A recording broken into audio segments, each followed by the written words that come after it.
मन रोपाइल के नाही बहुत सुनात बाड़े। अजीब बाप रे बाप। अच्छा वो बताओ कैसा हल्ली मुल्ला होत बा होतई चला तो। हाँ बड़ा भीड़ लगे बा। चलो देखा जाए चल काका हो। चला चला चला।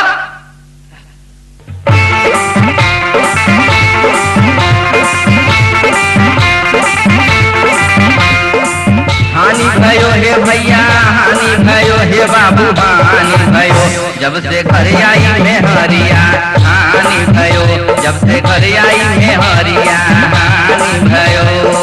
जागी गया है भैया जागी गया हो रजू जागी गया हमरे अहले किस्मतिया जागी गया हमरे अहले किस्मतिया जागी गया।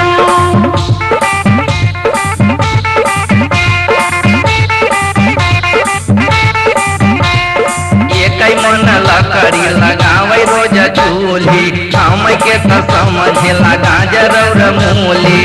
जानी गयो हे भैया जानी गयो हे बाबू जानी गयो कितना होला पर बनिया जानी गयो कितना होला पर बनिया जानी गयो।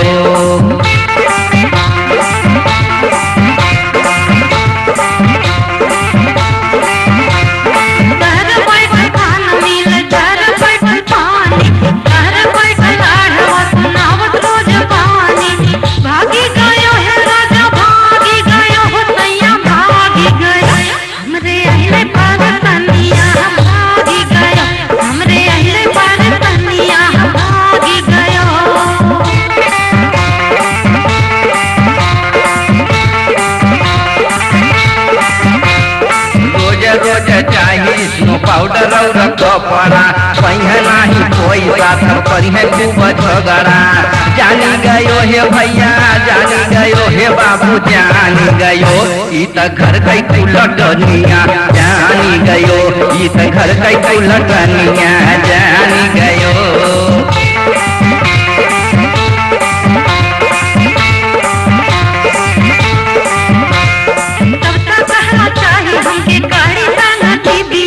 मटिया के तेल घर में नहीं है कोटी दिया जानी गयो है राजा जानी गयो है राजा जानी गयो तोहरी सब कर रहानिया जानी गयो तोहरी सब कर रहानिया जानी गयो।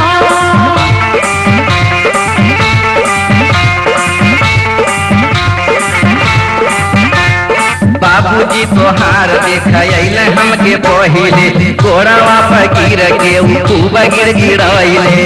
ठानी लिए हे बाबू ठानी लिए हे भैया ठानी लिए देखे हमके उठनिया ठानी लिए देखे हमके उचवनिया ठानी लिए।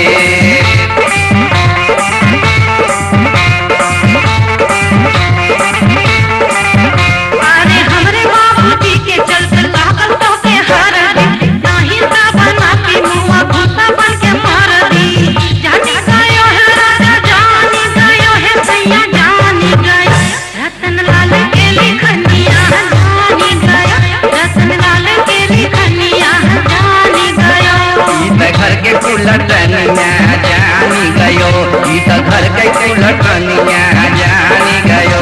हमरे अहले पर कनिया भागी गयो हमरे पर कनिया भागी गयो। देखे हमके उठनिया ठानी लिए देखे हमके उचवनिया ठानी लिए। जानी गयो हे भैया जानी गयो हे राजा जानी गयो तोहरी सब कर रहानिया जानी गयो तोहरी सब कर रहानिया जानी गयो। ओ हानि भयो हे गोरी हानि भयो हे गोरिया हानि भयो जब से घर आई में हरिया हानि भयो जब से घर आई में हरिया हानि भयो। हमरे अहले किस्मतिया जागी गयो हमरे अहले किस्मतिया जागी गयो। घर के लटनिया जानी गयो तू घर के लटनिया जानी गयो। हमरे अहले